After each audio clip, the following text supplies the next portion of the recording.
Hello everyone. So last lecture में हमने आपका कवर किया था governor general of Bengal, right. तो आज हम उसी सीरीज को कंटिन्यू करते हुए आज पढ़ेंगे governor general of India, right. चलो शुरू करते हैं।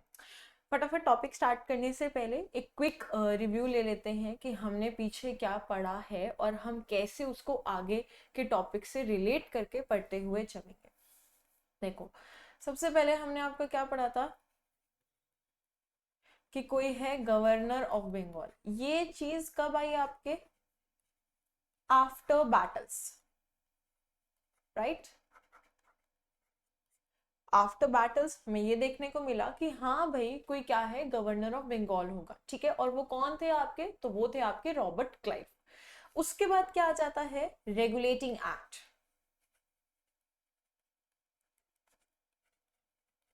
1773, राइट। रेगुलेटिंग एक्ट क्या था? देखिए, पहले मैं आपको पहले ही बता चुकी हूँ, मतलब हमने क्या पढ़ा है। रेगुलेटिंग एक्ट का मतलब ऐसे एक्ट जो डायरेक्टली किसने भेजे हैं? क्वीन में भेजे हैं। जब उन एक्ट्स में कुछ चेंजेस हो जाते हैं तो हम उनको चार्टर एक्ट बोलते हैं। ये जो था आपका पहला रेगुलेटिंग एक्ट था, जिसको हम बोलते हैं रेगुलेटिंग एक्ट 1773, ठीक है। इस रेगुलेटिंग एक्ट में ये कहा गया था कि अब जो ब्रिटिशर्स है वो क्या इस्टेब्लिश करेंगे? आपके पार्लियामेंट्री सिस्टम इस्टेब्लिश करेंगे। They are also going to establish their supreme court that going to be in your Calcutta only, ठीक है। उसके बाद इसमें क्या करा गया था? ये जो आपके गवर्नर ऑफ बंगाल की पोस्ट है ये कन्वर्ट कर दी गई थी किस में? गवर्नर जनरल ऑफ बंगाल में, ठीक है। इट मीन सबसे पहले हमने क्या पढ़ते हैं? आपका गवर्नर ऑफ बंगाल पढ़ते हैं, फिर गवर्नर जनरल ऑफ बंगाल पढ़ते हैं। अब इसके बाद क्या आ जाता है आपका? Charter act 1833। इस चार्टर एक्ट के अंदर क्या करा जाता है? सबसे बड़ा चेंज कि ये जो आपकी गवर्नर जनरल ऑफ बंगाल की पोस्ट है इसको क्या कन्वर्ट कर दिया जाएगा? इसको कन्वर्ट कर दिया जाएगा गवर्नर जनरल ऑफ इंडिया की पोस्ट में, राइट।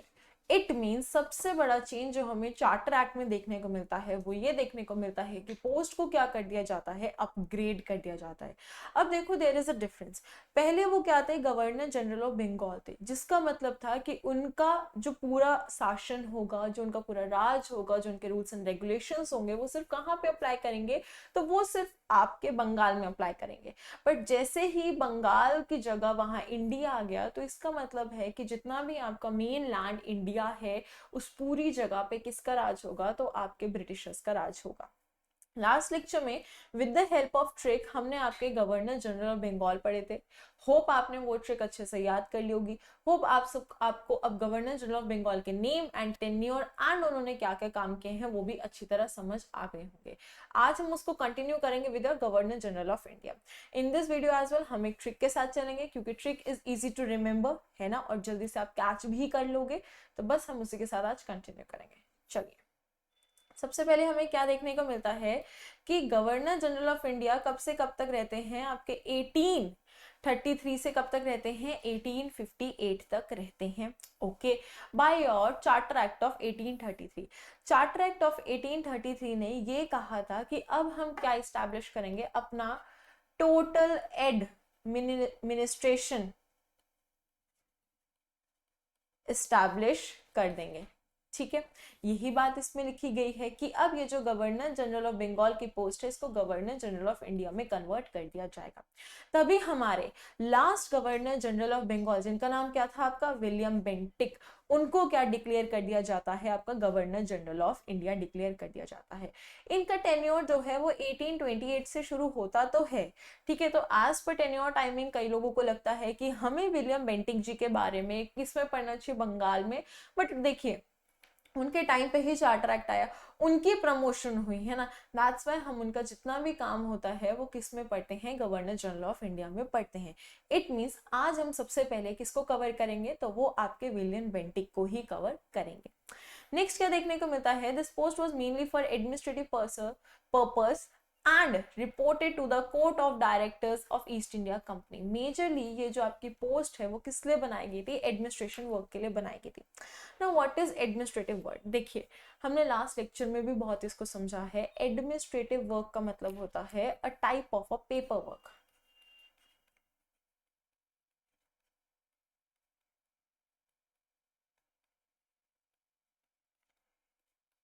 ठीक है, कि किसी भी तरीके का पेपर वर्क को हम क्या कहते हैं, एडमिनिस्ट्रेट कहते हैं। देखो अगर आपको नहीं याद रहता, ऐसे समझो, आपको स्कूल में जब भी क्या लेने जाना था, अपनी डिग्री लेने जानी थी, अपना कैरेक्टर सर्टिफिकेट लेने जाना होता था, तो कहाँ जाते थे, एडमिनिस्ट्रेशन ऑफिस में ही जाते थे ना। इट मीन्स जो भी आपका पेपर वर्क होता था, जो भी ऑफिशियल पेपर वर्क होता था, वो कौन देखता था, वो एडमिन डिपार्टमेंट देखता था। सिमिलरली हमारी कोई सिटी हो गई, कोई स्टेट हो गई, उसका भी सारा पेपर वर्क जो है वो कौन देखते हैं, तो आपके एडमिनिस्ट्रेशन डिपार्टमेंट ही देखते हैं, राइट। तो ब्रिटिशर्स ने कह दिया था कि अब इंडिया का जितना भी ऑफिशियल पेपर वर्क होगा वो हम देखेंगे, ठीक है। वो हर एक डॉक्यूमेंट जो है हमारे हाथों से होके किसके पास जाएगा, इंडियंस के पास जाएगा।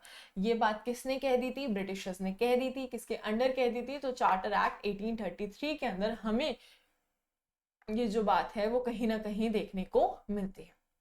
चलिए आगे चलते हैं हम। चलो सबसे पहले हम यहाँ पे क्या पढ़ लेंगे, एक फटाफट से ट्रिक पढ़ लेंगे, जिस ट्रिक से हम इजीली आपके सारे जितने गवर्नर जनरल ऑफ इंडिया हैं उसको एक सीक्वेंस में याद रख सकते हैं। क्योंकि क्वेश्चंस में बहुत बार पूछा गया है कि ये 4 ऑप्शन है, इनमें से पहले कौन सा आया, दूसरा कौन सा आया, तीसरा कौन सा है, चौथा कौन सा है। तो उसके लिए आपको याद रखना पड़ता है कि देखिए पूरी पहला कौन, दूसरा कौन, तीसरा कौन, चौथा कौन और आखिरी कौन, ठीक है। तो ये चीज हम एक ट्रिक की हेल्प से याद रख सकते हैं। तो लेट्स स्टार्ट।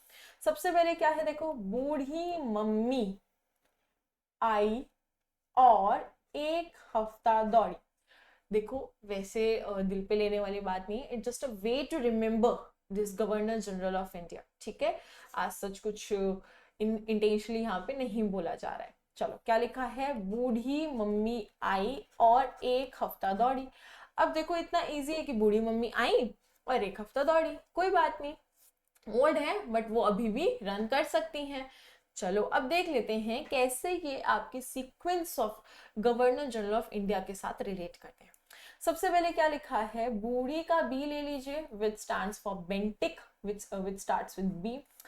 एम का कैसे रिलेट कर लेंगे, sir Charles Metcalfe. Then A क्या हो जाएगा, लॉर्ड ऑकलैंड। देन ई क्या हो जाएगा, लॉर्ड एलनबोग।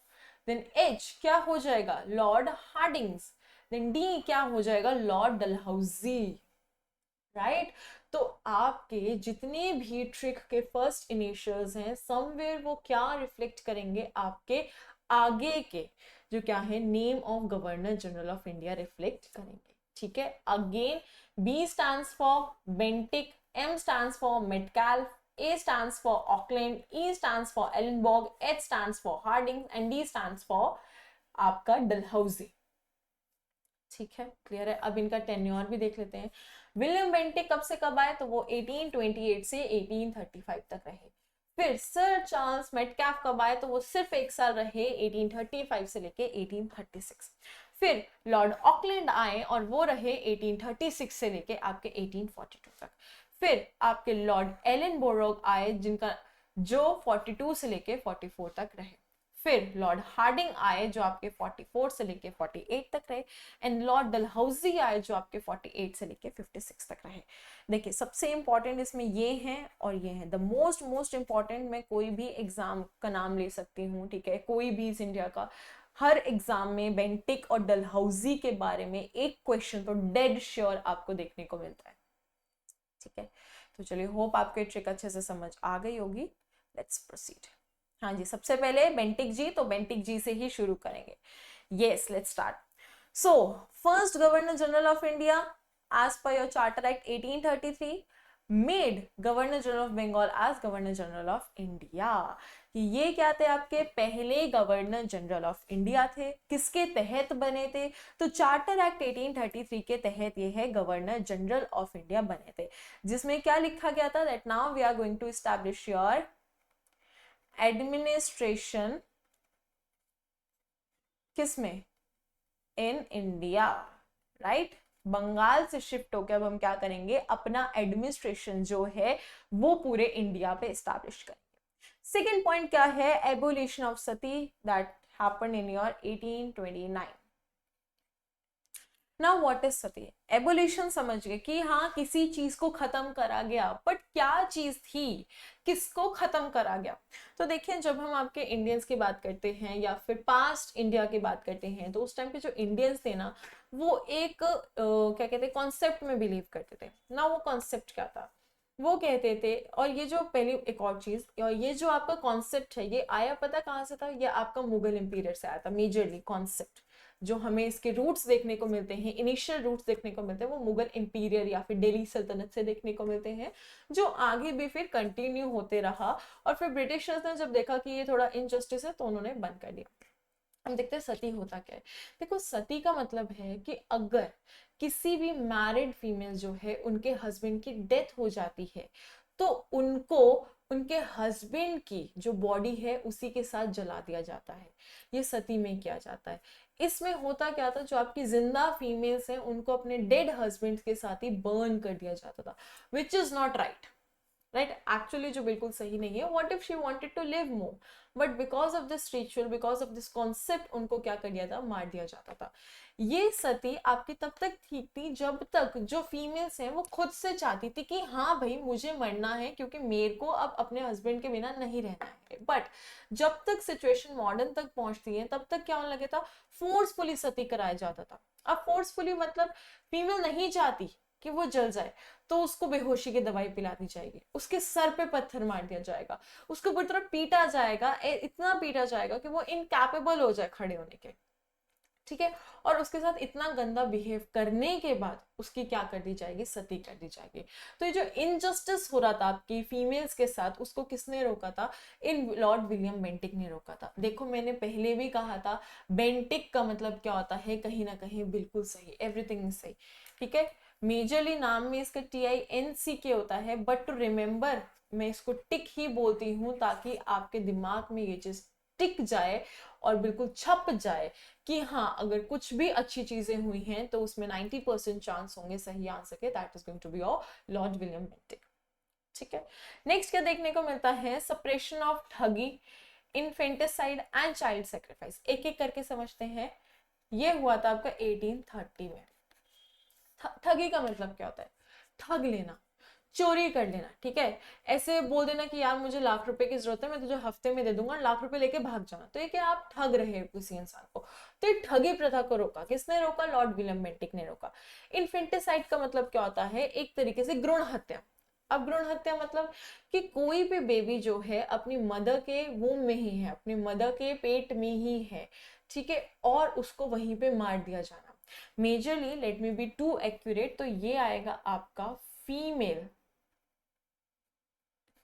इन्फेंटिसाइड, जिसका मतलब स्पेसिफिकली अगर गलती से फैमिली मेंबर्स को पता लग जाता था कि जो आपकी मदर है उसके वूम में एक फीमेल चाइल्ड है, तो उसको मार दिया जाता था, राइट।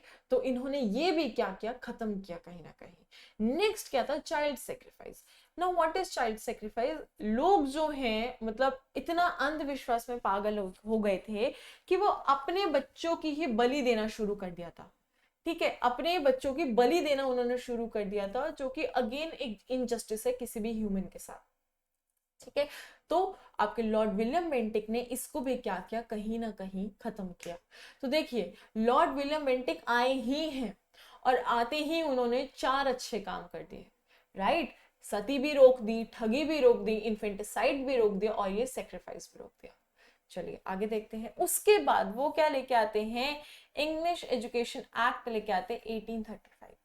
इंग्लिश एजुकेशन एक्ट का मतलब होता है कि जो भी आपकी एजुकेशन हो रही है, आप जो भी सब्जेक्ट पढ़ रहे हो, उसको ट्राई करो कि इंग्लिश भाषा में ही पढ़ो, ठीक है। इंग्लिश भाषा में पढ़ोगे तो कहीं ना कहीं ऑटोमेटिकली आप एक मॉडर्न एजुकेशन के सिस्टम या फिर वेस्टर्न एजुकेशन के सिस्टम की तरफ बढ़ने लग जाओगे।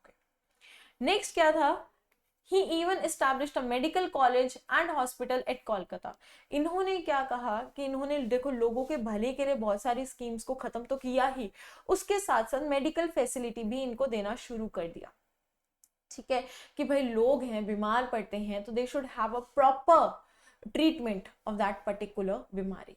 नेक्स्ट आ जाता है he was known as the father of modern western of education। अब ये चीज क्यों कही गई है आपके इस पॉइंट से, इन्होंने क्या कर दिया था, इंग्लिश एजुकेशन को बहुत ज्यादा बढ़ावा देना शुरू कर दिया था।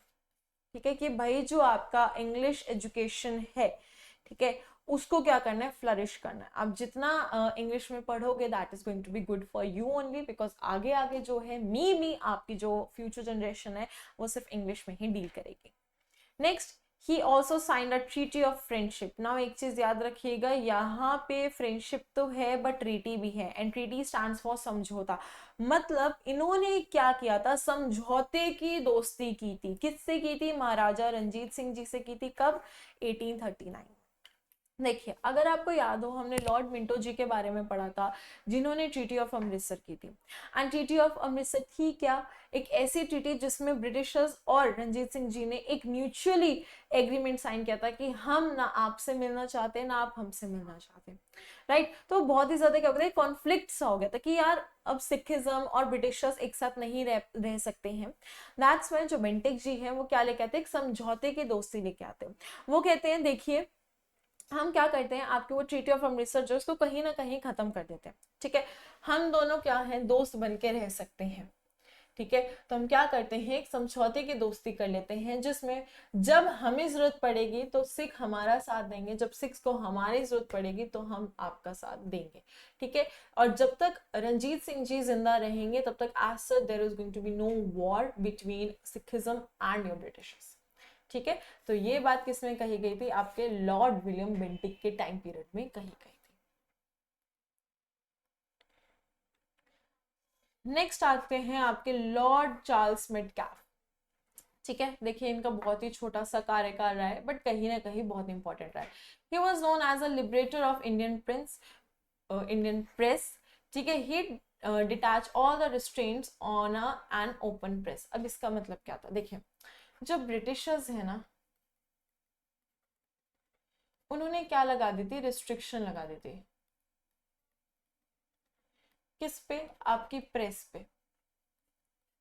प्रेस माने वही न्यूज रिपोर्टर, आज तक वगैरह। ठीक है, जो हमें ताजी खबरें न्यूज बताते हैं, हमें अपडेट रखते हैं, उन पे इन्होंने रिस्ट्रिक्शंस लगा दी थी। अब रिस्ट्रिक्शंस माने इन्होंने कहा कि आप न्यूज दो बट कुछ भी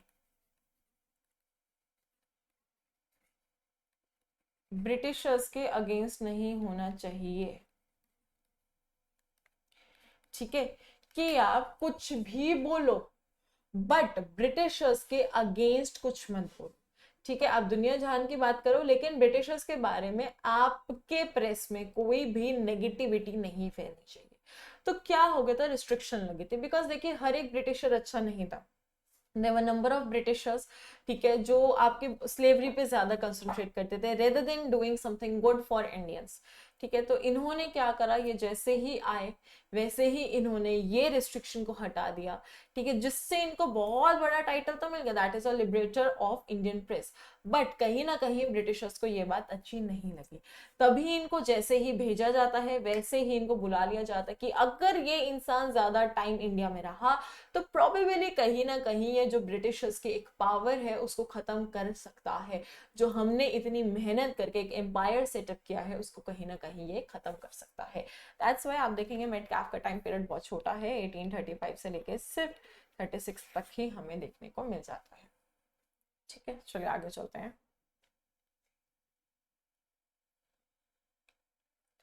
नेक्स्ट आ जाता है आपका लॉर्ड ऑकलैंड। चलो देख लेते हैं। Lord Auckland dedicated himself to the improvement of native schools and expansion of the commercial industry of India and he proved to be a great blow to the prestige of Britishers in India। अब इसका मतलब क्या है, Lord Auckland ने क्या कर दिया, surrender कर दिया। लो भाई, ठीक है, मैं जो भी हूं मैं यही हूं।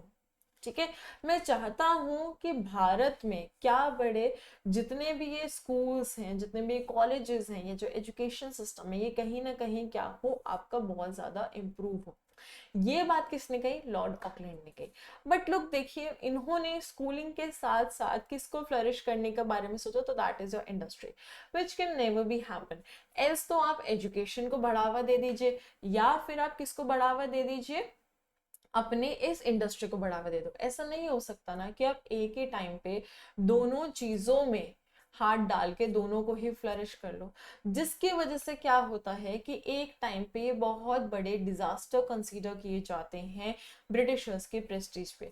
ब्रिटिशर्स कहते हैं कि हमने आपको इतनी उम्मीदों से भेजा कि अरे आप वहां जाएंगे, हमारा ये जो एम्पायर है इसको फ्लरिश करेंगे, एक्सपैंड करेंगे, बट आपने दो ऐसे फील्ड को ऑप्ट किया जो इकट्ठे कभी भी फ्लरिश नहीं हो सकते। या तो इंडस्ट्री फ्लरिश हो सकती है, या फिर आपकी स्कूलिंग जो है वो फ्लरिश हो सकती है। ठीक है, तो ये चीज मेजरली किसने कही? आपके ब्रिटिशर्स ने कही। तभी ऑकलैंड में ज्यादा कुछ हमें देखने को नहीं देखने को मिलता है।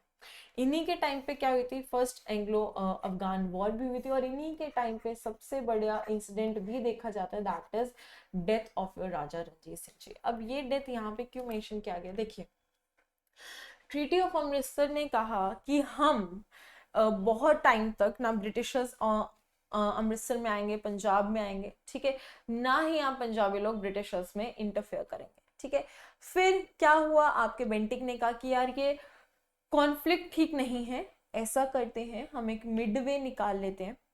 ठीक है, कॉन्फ्लिक्ट को साइड रख के एक मिड वे निकाल लेते हैं, और हम एक ना समझौते की दोस्ती कर लेते हैं दुनिया वालों को दिखाने के लिए। ठीक है, और वही उन्होंने की। बट होता क्या है, उस समझौते की दोस्ती में भी ये चीज मेंशन की जी, जब तक ही राजा रणजीत सिंह जी जिंदा रहेंगे तब तक ब्रिटिशर्स जो है आपके इंडियंस पे तब तक जो ब्रिटिशर्स हैं वो आपके सिक्स पे अटैक नहीं करेंगे।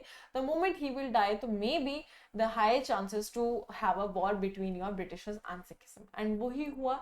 राजा रणजीत सिंह जी जो हैं आपके 1839 में एक्सपायर हो जाते हैं। एंड फर्दर हमें आगे देखने को मिलेगा that for sure there is going to be Anglo Sikh war in further जो आपके गवर्नर जनरल ऑफ इंडिया होंगे उसमें। नेक्स्ट आ जाते हैं आपके लॉर्ड एलन बोरो। नाउ देखिए, इनका तो नाम ही कितना अजीब है, ठीक है, बट काम बिल्कुल छोटा सा। जैसे ही ये आए तो क्या हुआ? Sindh was annexed. एनेक्स्ड का मतलब क्या होता है? एक तरीके से कैप्चर कर लेना, एक तरीके से उसको अपना बना लेना। ठीक है, उसको हम क्या बोल देते हैं? एनेक्स्ड बोल देते हैं। ठीक है, तो ये जैसे ही आए इन्होंने क्या करा? ये कहा, ऑर्डर दे दिया कि देखो राजा रणजीत सिंह जी की डेथ हो चुकी है, and as per the treaty of friendship जो मेरे भाई बेंटिक ने साइन करी थी कि हम सिखिज्म पे तब तक ही अटैक नहीं करेंगे जब तक महाराजा रणजीत सिंह जी क्या है? जिंदा है। ठीक है, और वो बिल्कुल ठीक है। यही बात हुई थी, हाँ बिल्कुल यही बात हुई थी। ठीक है, फिर इन्होंने कहा कि अब तो महाराजा रणजीत सिंह जी की डेथ हो चुकी है, तो ऐसा करते हैं कि सिंध को जाके कैप्चर कर लेते हैं। ठीक है, अब देखो सिंध और पंजाब में कैसे रिलेट कर रही हूँ, बिकॉज आज का जो सिंध है दैट इज लाइक पंजाब का एरिया भी होगा, थोड़ा सा पाकिस्तान का भी एरिया हो गया, बट पास टाइम पे वो सारा ही आपका एक पंजाब था। तो उन्होंने सबसे पहले ये कहा कि जाके सिंध को कैप्चर कर लेते हैं। सिंध माने वो एरिया जहाँ पे इंडस रिवर फ्लो कर रही है। ठीक है, तो क्या करते हैं? मेजर पंजाब को छोड़ के पहले आउटर को कैप्चर करते हैं। ठीक है, और वहां पे गवर्नर बिठा देते हैं जिनका नाम होता है चार्ल्स नैपियर। चार्ल्स नैपियर के बारे में बहुत बार क्वेश्चन पूछा जा चुका है कि चार्ल्स नैपियर जो है वो किसके फर्स्ट गवर्नर रह चुके थे? तो वो सिंध के फर्स्ट गवर्नर जो है रह चुके थे।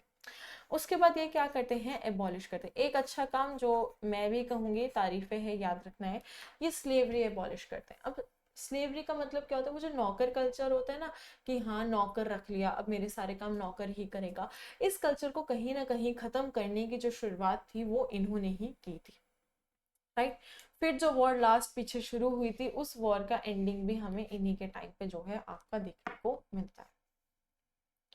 नेक्स्ट नेक्स्ट आता है लॉर्ड हार्डिंग वन। नाउ इनके टाइम पे क्या होती है? The most important first Anglo Sikh war. देखिए मैंने पहले ही कहा था कि 1839 में अब जो आपके राजा रणजीत सिंह जी हैं उनकी क्या हो चुकी है? डेथ हो चुकी है। तो क्या है? हाई चांसेस है किसके? एक वॉर के। एंड लुक, ये रही वो आपकी war. First Anglo Sikh war जो है वो किसके टाइम पे होती है, तो वो होती है आपके लॉर्ड हार्डिंग के टाइम पे। किसके टाइम पे होती है, तो वो होती है आपके लॉर्ड हार्डिंग के टाइम पे। ठीक है, कब से कब तक, तो 1845 से लेके 1846 तक। बट होता क्या है, ब्रिटिशर्स डिफीट सिक्स, जो ब्रिटिशर्स होते हैं वो सिख को डिफीट कर देते हैं। अब मैं रीजन बता देती हूँ। देखो हुआ क्या, इनके लीडर कौन थे, राजा जी। अब उनकी क्या हो जाती है, डेथ हो जाती है। तो इनके जो आगे के सक्सेसर होते हैं ना, वो ना अपनी जो गद्दी है, वो आपका जो क्राउन है, उसके पीछे लड़ना शुरू हो जाते हैं। और ये war between Sikhism and Britishers को एक तरह से नेग्लेक्ट कर देते, एक तरह से इग्नोर कर देते। बट उस केस में क्या होता है, जो आपके पंजाब के सोल्जर्स हैं वो डिसाइड करते हैं कि हम ये जो वॉर है खुद लड़ेंगे। हम ये जो अपना एम्पायर है, ये जो पंजाब है, एकदम से सरेंडर नहीं होने देंगे। ठीक है, या फिर सरेंडर नहीं करेंगे हम। तो इसमें होता क्या है कि जो सोल्जर्स हैं, अब देखो कितने सोल्जर्स हो सकते, मान लेती हूँ मैं कम से कम 100 सोल्जर्स तो होंगे। 100 सोल्जर्स, 100 सोल्जर्स का अपना दिमाग, 100 सोल्जर्स की अपनी स्ट्रैटेजी। ठीक है, अब देखो यार, वॉर तो एक ही है ना, स्ट्रैटेजी 100 होने का क्या काम होगा। तो यही होता है कि एक लड़ाई की 100 स्ट्रैटेजी, सारे सोल्जर्स अपनी स्ट्रैटेजी के ही अकॉर्डिंग चले जा रहे हैं, जिसकी वजह से बहुत ज्यादा मिसकम्युनिकेशन जो है आपका क्रिएट हो जाता है। जब मिसकम्युनिकेशन क्रिएट होता है, पूरी जो आपकी ब्रिटिशर्स की आर्मी है वो इसमें मिसकम्युनिकेशन को कैच करके ओवर मतलब कैच कर लेती है, एंड इस वॉर को कहीं ना कहीं जीत जाती है। और एक चीज याद रखिएगा, मैंने पहले भी कहा था कि जब भी कोई वॉर होगी, there is for sure going to be a treaty, there is for sure going to be a समझौता। ठीक है, तो ये जो वॉर है किससे खत्म होती है, आपकी ट्रीटी ऑफ लाहौर से खत्म हो जाती है। ठीक है, चलिए आगे चलते हैं फिर। अब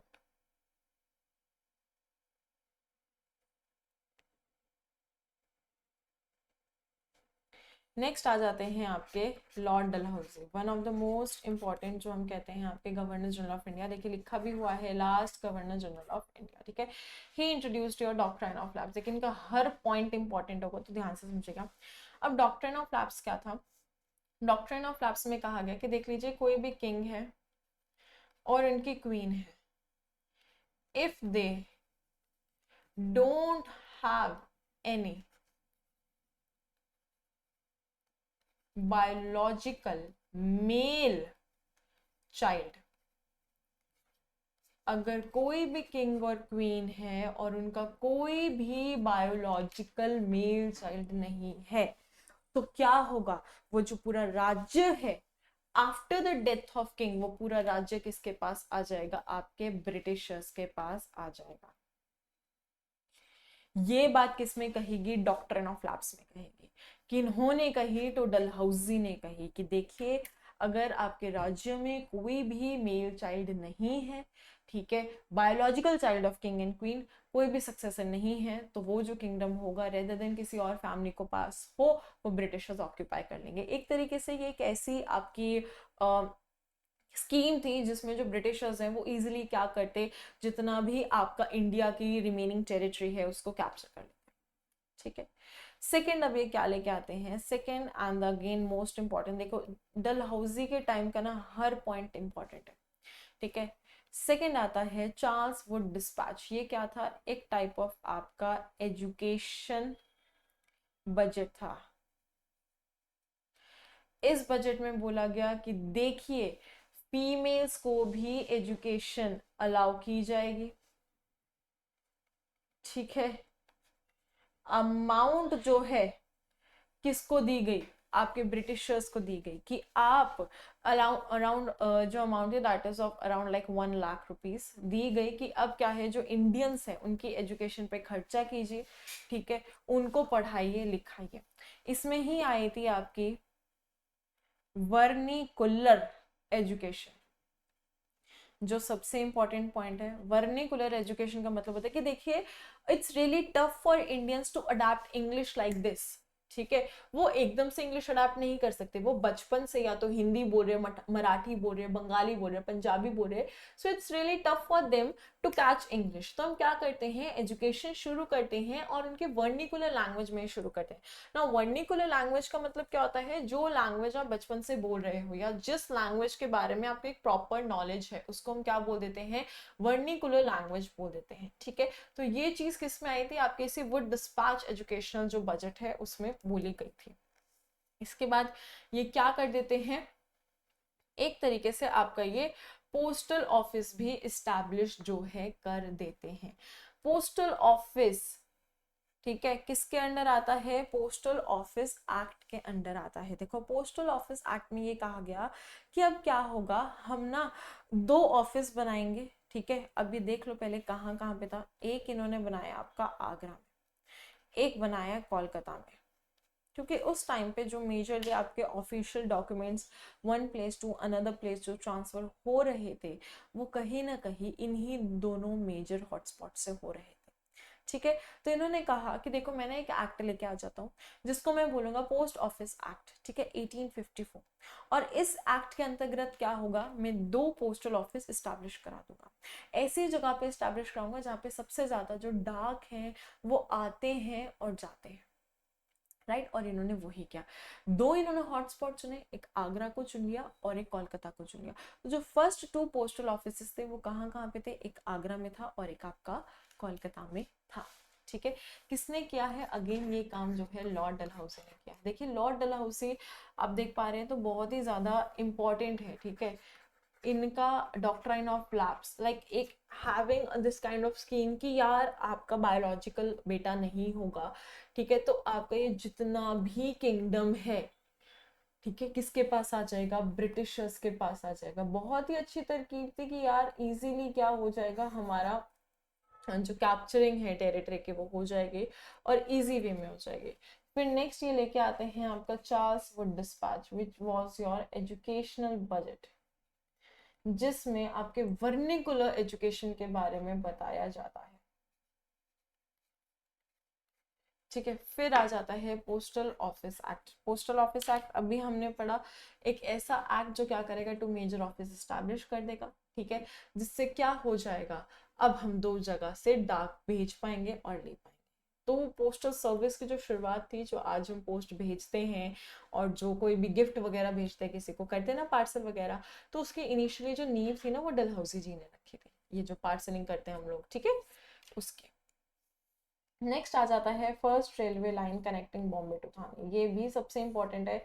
आज जो हम किस पे सवारी करते हैं, रेलवे पे सवारी करते हैं ना, कि यार मुझे यहाँ जाना है, मुझे वहां जाना है, उसकी टिकट बुक करा दो।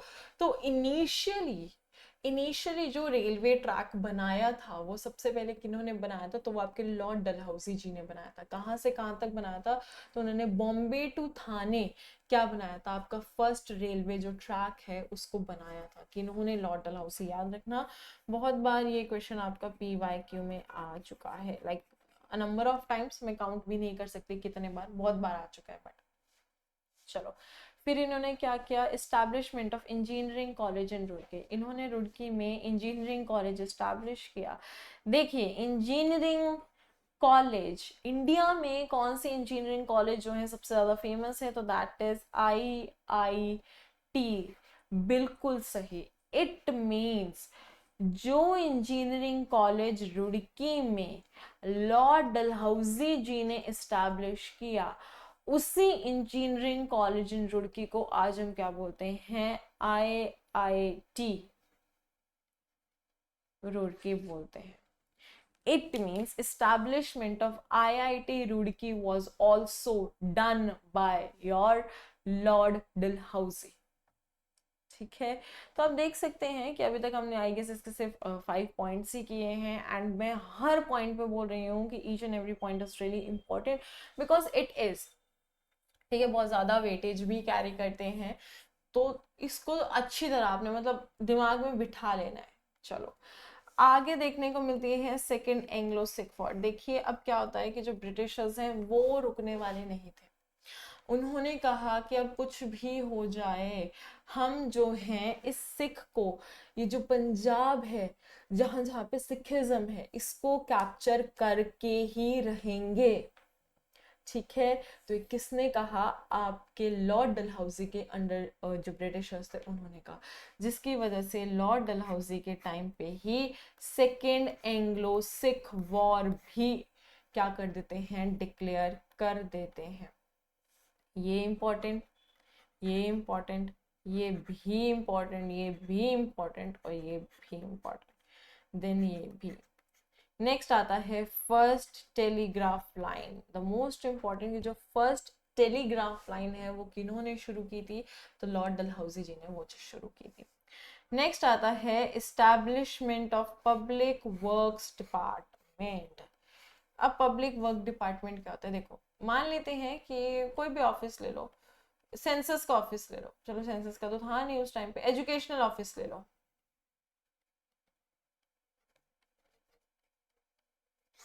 तो पहले क्या होता था कि एजुकेशनल जो ऑफिस है बिफोर लॉर्ड डलहौजी, तो क्या था कि एजुकेशनल जो ऑफिस है ना, उसका सिर्फ एक डिपार्टमेंट होता था, that is again for your students जो है।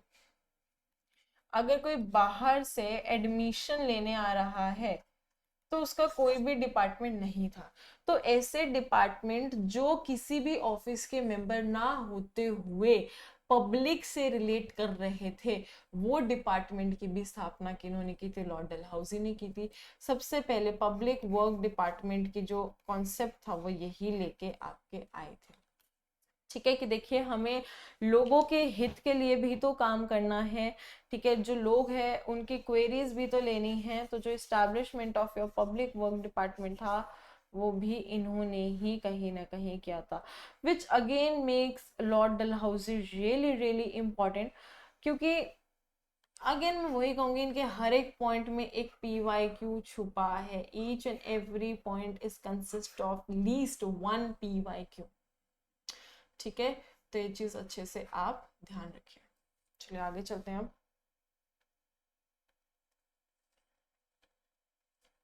नेक्स्ट आता है abolition of titles and pension. इन्होंने क्या कर दिया था? ये जो टाइटल नहीं दिए जाते हैं आपके, ठीक है, जैसे कि सर, एक वैसे सर नहीं, जैसे मैं बोल देती हूँ हाँ, राजा, रानी, ठीक है, प्रिंस, राजकुमार, प्रिंसेस, ये ऐसे जो टाइटल्स है ना, इसको इन्होंने अबॉलिश कर दिया। इन्होंने कहा देखो, टाइटल अगर मिलेगा तो हम ब्रिटिशर्स को ही मिलेगा, जैसे कि मिल रहा है लॉर्ड हो गया ये वो, ठीक है। बाकी जो लोग हैं उनको टाइटल नहीं दिया जाएगा, ठीक है। जैसे राजा नहीं बोल सकते, रानी नहीं बोल सकते, राजकुमार नहीं बोल सकते, राजकुमारी नहीं बोल सकते, दे हैव देयर नेम, ठीक है।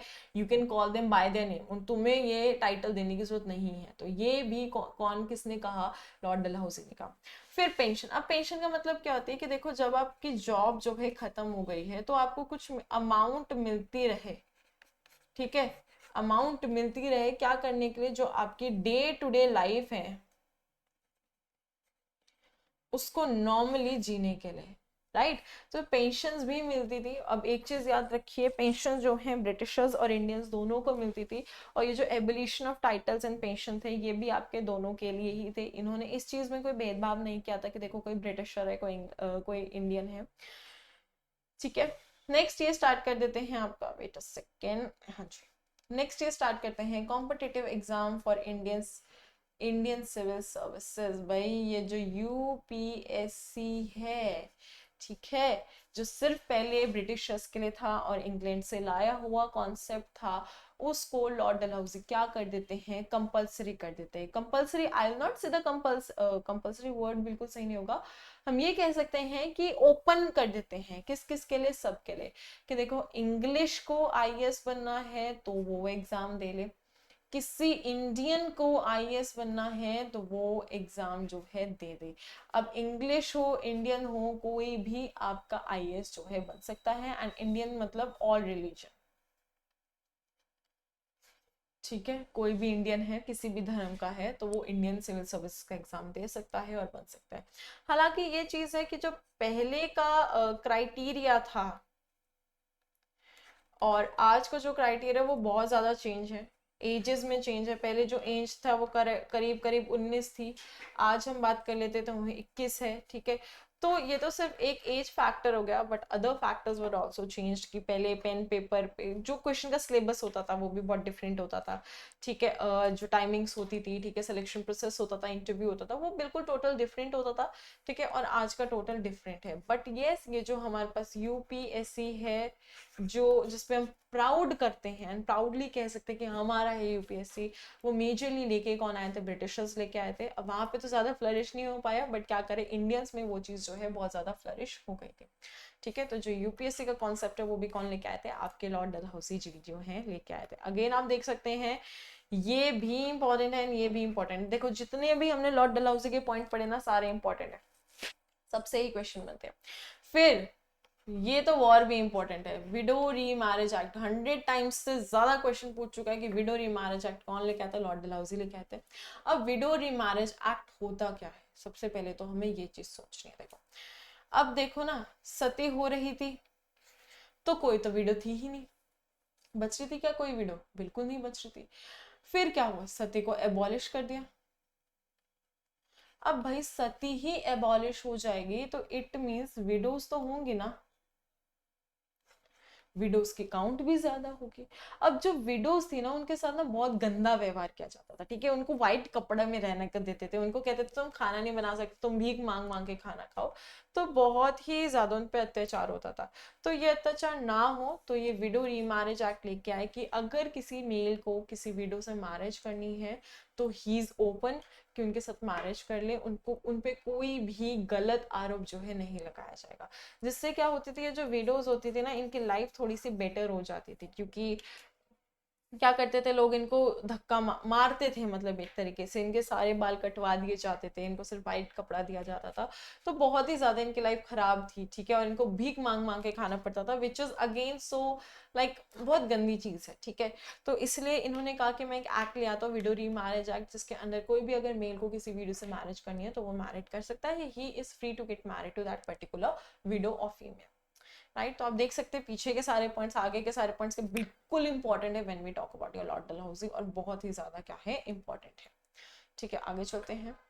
तो बस आज इस लेक्चर के लिए हम इतना ही करेंगे। होप आपको ये जो इम्पोर्टेंट टॉपिक है वो अच्छे से समझ आया होगा, क्योंकि ये पूरा ही टॉपिक जो है बहुत ज़्यादा वेटेज कैरी करता है जब हम बात करते हैं आपके किसी भी एंट्रेंस एग्जाम की। इसको अच्छे से प्रिपेयर कीजिएगा, and thank you and have a really nice day. Take care.